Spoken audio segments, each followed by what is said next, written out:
të paktën 3 grupe xhirimi në terren të Euronews Albanias, të cilët po e mbulojnë këtë protestë në ditën e 11 të saj, një protestë qytetare ka një angazhim më të lartë ditën e sotme, sepse dhe organizatorët kanë vazhdimisht gjatë ditëve të kaluara kanë bërë thirrje për datën 10, një datë historike për shqiptarët. Është 148 vjetori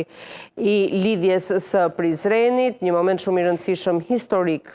kyç në historinë e shqiptarëve, e cila evokohet ditën e sotme në këtë pikërisht revokohet në këtë moment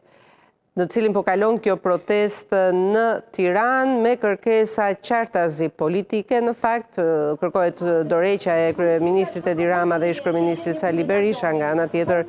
apo le të themi protesta ka një parull edhe më të ashpër për të dy përvendosjen përpara drejtësisë, ndërkohë që nga ana tjetër ecuria e kësaj proteste nga dita në ditë i jep diçka të re për sa i përket formësimit politik të saj.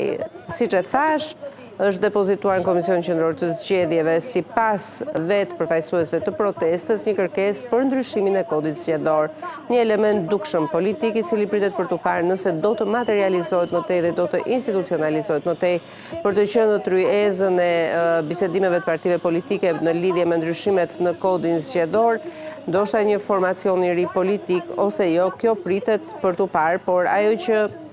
nuk dihet është se në çfarë me çfarë statusi e kanë dorëzuar këtë kërkesë në Komisionin Qendror të Zgjedhjeve organizatorët e kësaj proteste. Ndërkohë duket se ka përfaqësues të ndryshëm nga diaspora, kryesisht të rinj që po flasin, i ndjekim. Dhe gjithçka që kërkoj është një gjë e thjeshtë. Mos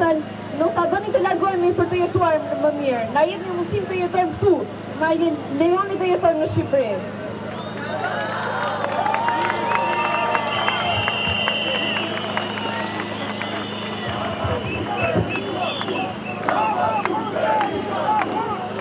Ore si shpjegohet që sot jeni më shumë e jeni